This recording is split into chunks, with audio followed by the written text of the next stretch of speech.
तो आज हमारी प्रॉब्लम है क्लाइंबिंग स्टेयर। क्लाइंबिंग स्टेयर में इस क्वेश्चन में बोल क्या रहा है? इस क्वेश्चन में बोल रहा है कि जब स्टेयर पे चढ़ रहे हो तो या तो हम एक एक करके चढ़ रहे हैं, या तो हम एक छोड़ के दूसरा स्टेप पे चढ़ रहे हैं, एक सीढ़ी छोड़ के दूसरे स्टेप। समझाता हूँ क्वेश्चन पे। हमारी प्रॉब्लम है जैसे कि ये जीना बना है, ठीक है। ये जीना बना है तो हम एक एक स्टेप करके चढ़ रहे हैं, एक एक एक, या तो हम दो एक छोड़ के दूसरे पे चढ़ जा रहे हैं, या कैसे भी करके। हमें आंसर में पूछ रहा है कि कितने रास्ते होंगे, कितने वेज होंगे ऊपर तक पहुंचने के, यहाँ टॉप पे पहुंचने के बॉटम से। ठीक है। इस प्रॉब्लम में हमें ये करना है। तो इस प्रॉब्लम को सॉल्व कैसे करेंगे? इस प्रॉब्लम को सॉल्व करेंगे हम रिकर्सिवली। ठीक है। अब इसे हमें उल्टा सोचना है। हमने जैसे कि यहाँ पे सोचा कि नीचे से ऊपर जा रहे हैं, इस प्रॉब्लम के लिए हम उल्टा सोचेंगे कि ऊपर से नीचे आने के कितने वेज है। ठीक है। जैसे कि मैं यहाँ पे खड़ा हूँ तो एक ऐसे करके नीचे उतर गया, या तो मैं ऐसे करके यहाँ पे दूसरा पैर रखा, यहाँ पे उतर गया। दूसरा रास्ता एक मेरा ये होगा, मैं पहले उतरा, फिर मैंने एक छोड़ के दूसरा उतर गया। तो यहाँ पे कितने हो गए? 3 वेज हो गए। ठीक है। हम इसे उल्टा सोचेंगे सॉल्व करने के लिए। ठीक है। तो हम रिकर्सिवली सोचेंगे तो करने के लिए हमें इसमें बेस केस बनाने पड़ेंगे। बेस केस क्या होंगे? तो देखते हैं। हमारे स्टार्ट हमारा अगर मेरा n इक्वल टू 1 हुआ, मतलब कि सिर्फ एक ही स्टेयर हुआ, तब क्या होगा? सिर्फ मैं ऐसे ही उतर सकता हूँ और कुछ नहीं हो सकता। तो इसका क्या आंसर आएगा? 1 वेज आएगा सिर्फ ओनली। ठीक है। अगर मेरा n इक्वल टू 2 हुआ, अगर मेरा n इक्वल टू 2 हुआ, तो मैं एक ऐसे उतर सकता हूँ और मैं एक डायरेक्ट ऐसे उतर सकता हूँ एक छोड़ के। ठीक है। तो कितने हुए? 2 वेज हुए। तो ये मेरे दो बेस केस हो गए। ठीक है। ये मेरे बेस केस हो गए। अब देखो इसे कैसे करना है। सूडो कोड देखो। अगर मेरा n गिवन है, ठीक है, बेस केस क्या हुआ? इफ n, अगर मेरा 1 हुआ तो 1, 2 हुआ तो 2, तो लेस देन इक्वल टू 2 पे मैं रिटर्न कर दूंगा क्या? n। ठीक है। ये मेरा बेस केस हो गया। और बाकी मैं पीछे से दो पूछ लूंगा। कैसे पूछ लूंगा? एक रिटर्न करूंगा मैं, दो प्रीवियस से पूछ लूंगा, Fn-2 प्लस Fn-1। ठीक है। इतना सा कोड है इसमें, क्लाइंबिंग स्टेयर में। अब देखो मैं समझाता हूँ कैसे। अब मैं n इक्वल टू 5 लेके करता हूँ एग्जाम्पल। ठीक है। मैं बताता हूँ। अगर मेरा 5 है तो मैं, मेरे को 5 का पता नहीं क्या आंसर रिटर्न करना है। ठीक है। मेरे बेस केस में मुझे पता है कि अगर F1 हुआ तो मेरे को 1 मिलेगा, F2 हुआ तो 2 मिलेगा।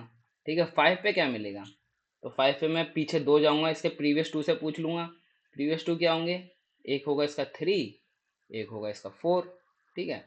अब मैं फिर 3 से पूछूंगा, 3 ने आंसर कहेगा। एक मेरे इससे पूछ लो 1 से, एक पूछ लो 2 से। तो 1 मेरा रिटर्न कर रहा है क्या? 1। 2 रिटर्न कर रहा है क्या? 2। 3 रिटर्न क्या करेगा? इन दोनों का सम 3। 4, 4 का नहीं पता, तो 4 फिर से पूछ लेगा। 4 किससे पूछेगा? एक 2 से पूछेगा, एक 3 से पूछेगा। 2 किससे पूछेगा? 2 तो डायरेक्ट रिटर्न कर रहा है कि 2, और 3, 3 पूछेगा एक 1 से, एक 2 से। 1 रिटर्न कर रहा है 1, 2 रिटर्न कर रहा है क्या? 2। 3 क्या रिटर्न करेगा? इन दोनों का सम 3। और फिर 4 क्या रिटर्न कर रहा है? 4 रिटर्न करेगा इन दोनों का सम 5, और 5 रिटर्न कर देगा 8। तो अगर मेरे 5 स्टेयर होंगे तो मैं 8 रिटर्न करूंगा। ठीक है। अब मैं सब देखो, इसमें टाइम कॉम्प्लेक्सिटी देखो कितनी लगी हुई है। यहाँ पे मैं जा रहा हूँ तो मेरी दो कॉल जा रही है। ठीक है। यहाँ पे दो कॉल्स जा रही हैं, यहाँ पे मेरी 4 कॉल जाएंगी, है ना।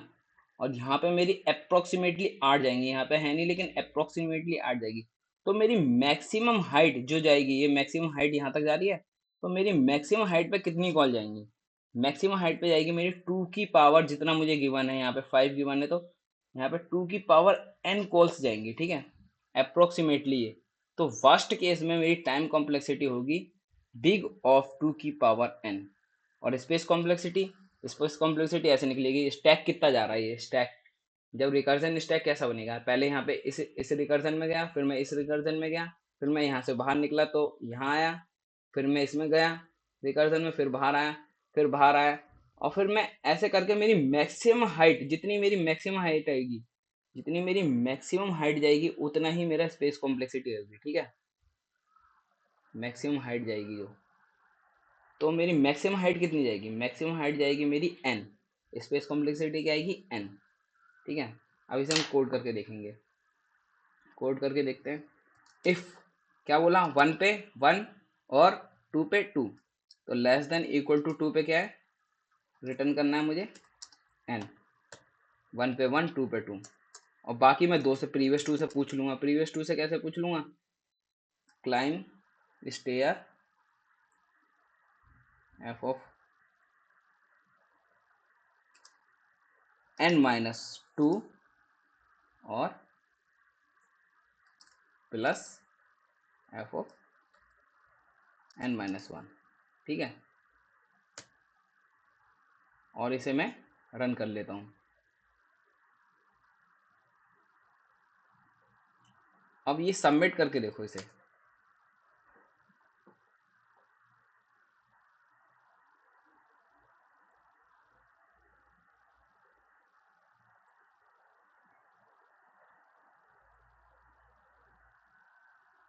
देखो इसमें टीएलई मार गया। टीएलई क्यों मार रहा है ये, इसमें ना ये टाइम बहुत ज़्यादा ले रहा है।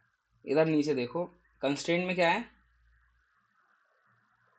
ये n 45 जा रहा है, तो मतलब टाइम कितना ले रहा है मेरा, 2 की पावर 45 समथिंग इतना ले रहा है। ये मेरा उससे बाहर निकल गया, तो ये बहुत ज़्यादा टाइम आ रहा है इसमें, तो इसलिए इसमें टाइम ले रहा है। तो इसमें टाइम रिड्यूस करने के लिए हम इसमें यूज़ करेंगे डीपी। डीपी में हम क्या यूज़ करेंगे, तो हम डीपी यूज़ करेंगे। एक हम मेमोआइजेशन, मेमोआइजेशन, एक यूज़ करेंगे हम टैबुलेशन, टैबुलर या टैबुलेशन, ठीक है। तो हम इसमें डीपी यूज़ करेंगे। डीपी हम बनाएंगे इसमें वेक्टर बनाएंगे, जो इसका साइज होगा n+1। n+1 साइज क्यों होगा, क्योंकि डीपी अगर मेरा इंडेक्स 0 से स्टार्ट होती है ना, एरे मेरी कहाँ से स्टार्ट होती है, 0 से स्टार्ट होता है एरे, और मेरा जाता कहाँ तक है, n-1 तक। इसलिए हम एक ज़्यादा लेते हैं, क्योंकि मेरा n पे आंसर होगा, यहाँ पे मेरा आंसर होता है, इसलिए हम एक ज़्यादा लेते हैं, ठीक है। अब मेमोराइजेशन में क्या करना है, सेम हमें जैसे रिकर्जन में हमने देखा था, f अगर मेरा n गिवन है तो क्या करना था मुझे, n पे लेस देन इक्वल टू 2 होगा तो रिटर्न क्या करना था, मेरे को n रिटर्न करना था।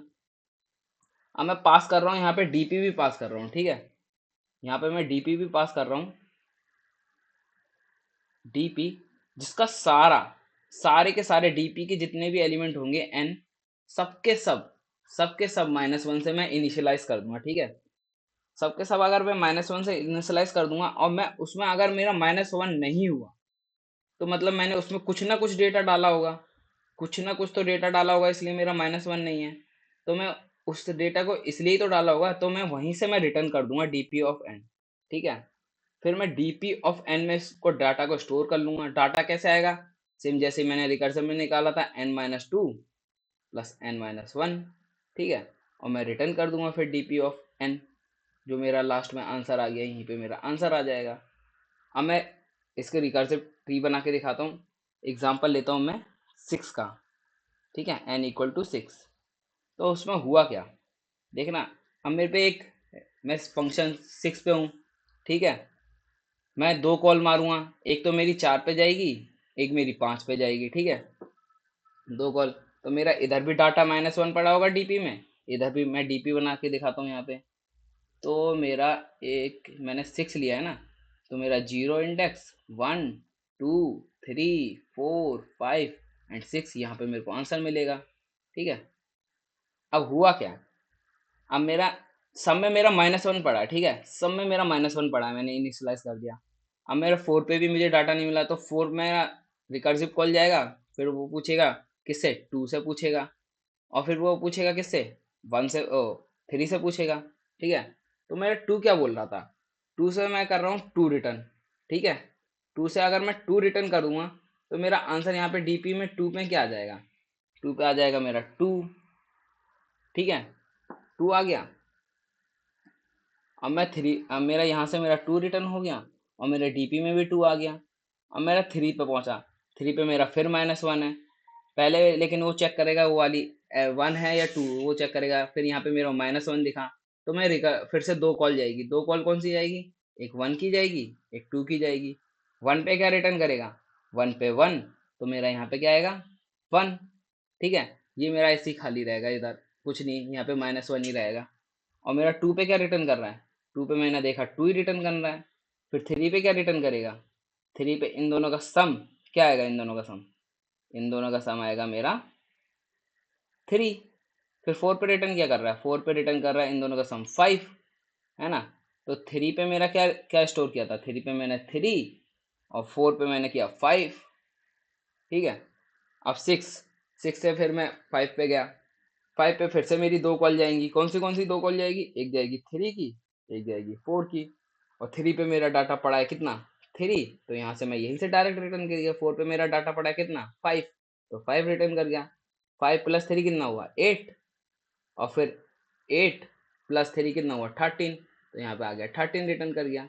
ठीक है, 5 पे कितना था? 8 स्टोर हुआ, और 6 पे कितना हुआ? 13, तो मेरा यहाँ पे 13 आंसर आएगा। ठीक है, यहाँ पे ऐसे डीपी से खेलना है। तो इसमें टाइम कॉम्प्लेक्सिटी कितने लगा? टाइम कॉम्प्लेक्सिटी मेरा लगा कितना?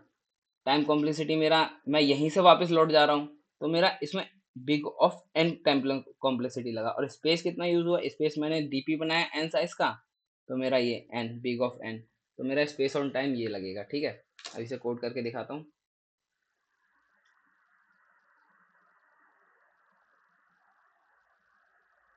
पहले अटेम्प्ट में ये टीएल ही मार गया था, अब देखना ही कैसे सॉल्व होगा।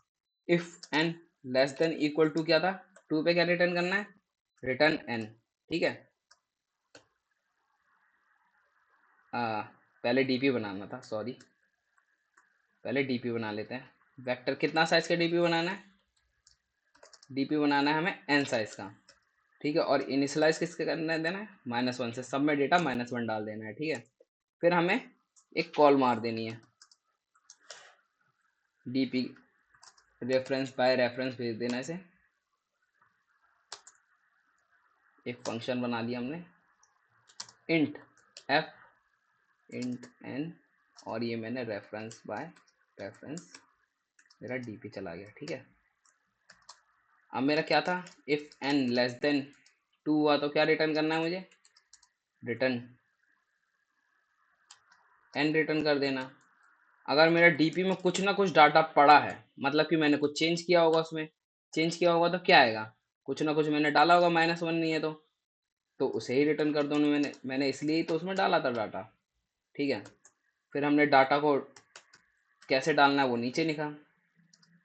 क्या डालना है? सेम रिकर्सिव कॉल डाल देना है यहाँ पे, n-2 plus F of n-1, और रिटर्न कर देना जो हमने डाला था डीपी ऑफ n।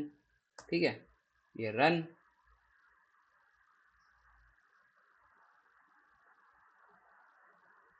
यहाँ पे बोल रहा है आर्गुमेंट फंक्शन कॉल।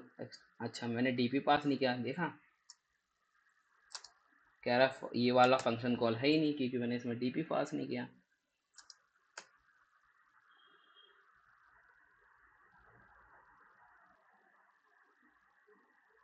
मेरा यहाँ पे n+1 साइज का था डीपी, देखा? यहाँ पे गड़बड़ हो गई थी, तो n+1 साइज का था। तो मैं रन करता हूँ,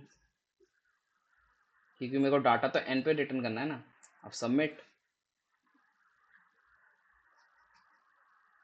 एक्सेप्ट हो गया। अब हम इसका करेंगे टेबुलेशन। तो सेम जैसे कि मेमोराइजेशन है, वैसे ही सेम टेबुलेशन है। टेबुलेशन में क्या करना है? टेबुलेशन में हमारा n गिवन होगा, सेम। तो हमने क्या है, एक डीपी बनाया होगा, डीपी n+1 साइज का। ठीक है, n+1 साइज का बनाया होगा। तो मुझे जीरो पे, जो इंडेक्स जीरो पे होगा उससे कोई मतलब नहीं है मुझे क्या पड़ा होगा। यहाँ पे हमने देखा जीरो पे क्या आया मुझे पता ही नहीं।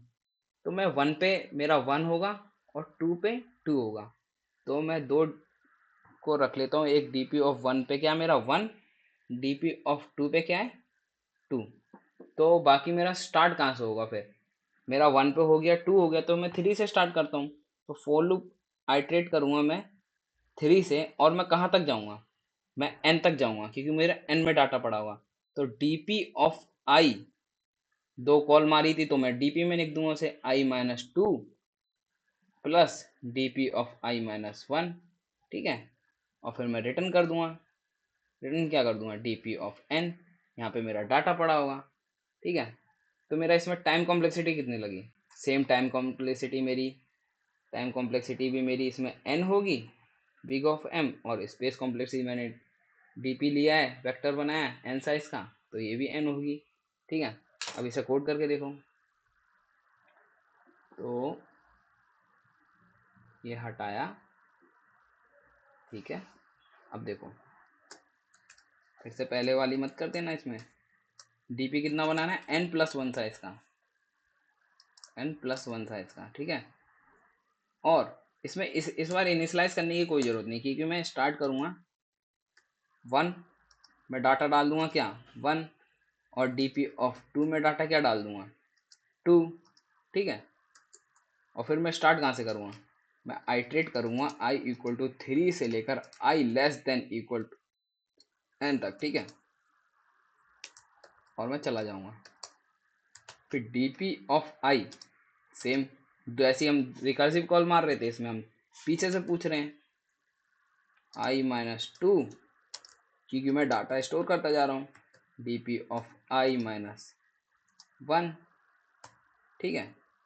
एंड रिटर्न कर देना यहाँ पे, क्योंकि मेरा आंसर आ चुका है अब dp ऑफ n में, और ये सबमिट।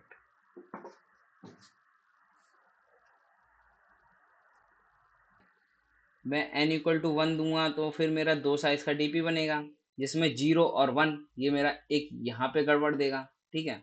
अब मेरा n=1 हुआ तो इस पे यहीं पे गड़बड़ आ रही है, ठीक है, n=1 पे गड़बड़ आ रही है, बस।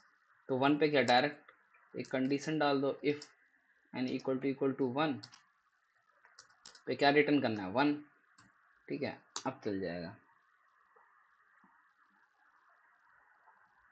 ठीक है, सबमिट हो गया।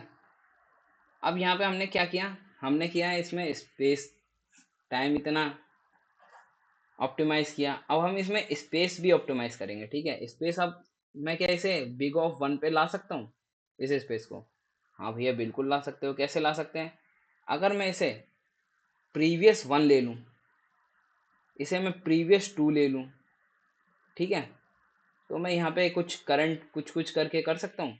मैं बार बार चल तो रहा हूँ यहीं पे ना, बार बार ये दो दो को लेके जा रहा हूँ, दो, फिर इन दोनों को आगे बढ़ रहा हूँ, फिर इन दोनों को आगे बढ़ रहा हूँ, फिर ऐसे ऐसे करके जा रहा हूँ ना डीपी में, ठीक है, दो दो करके, ये दोनों फिर ये दोनों, विंडो विंडो करके जा रहा हूँ मैं, तो मेरा आंसर यहाँ पड़ा है। तो मैं इसे, इस तो अच्छा, इसे मैं नेम दे देता हूँ प्रीवियस 1 और प्रीवियस 2, ठीक है। तो इसे करेंगे कैसे, इसे करेंगे हम एफ ऑफ एन, मैंने एक प्रीवियस 2 लिया जिसमें 1 पड़ा होगा, प्रीवियस 1 लिया जिसमें 2, फिर मैंने स्टार्ट तो वहीं 3 से किया, 3 मेरा कहाँ तक जा रहा है, n तक जा रहा है। तो मैं क्या करूँगा इस बार मैं करूँगा एक करंट बनाऊंगा, जिसमें इन दोनों का सम पड़ा होगा, प्रीवियस 2 प्लस प्रीवियस 1, ठीक है।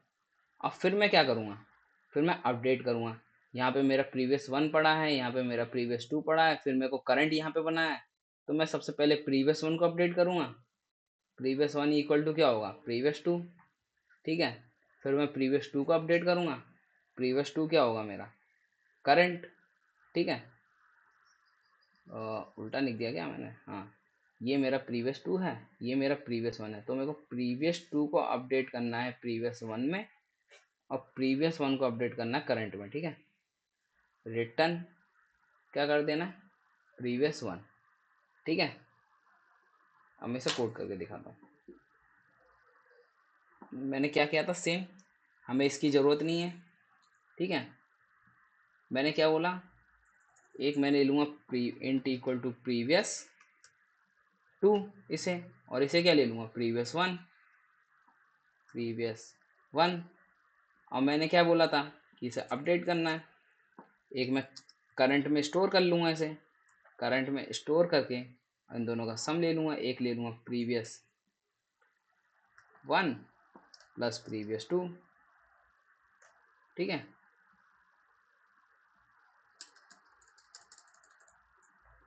और फिर मैं आगे बढ़ जाऊंगा। आगे कैसे बढ़ना है, मेरे को क्या करना है, प्रीवियस टू को प्रीवियस वन बनाना है, प्रीवियस वन को करंट, प्रीवियस टू को प्रीवियस वन और प्रीवियस वन को करंट, और मेरे को रिटर्न क्या करना है, previous one. At the end मेरे को प्रीवियस वन में डाटा मिल जाए, आंसर मिल जाएगा, और मैं इसे सबमिट कर लेता हूँ।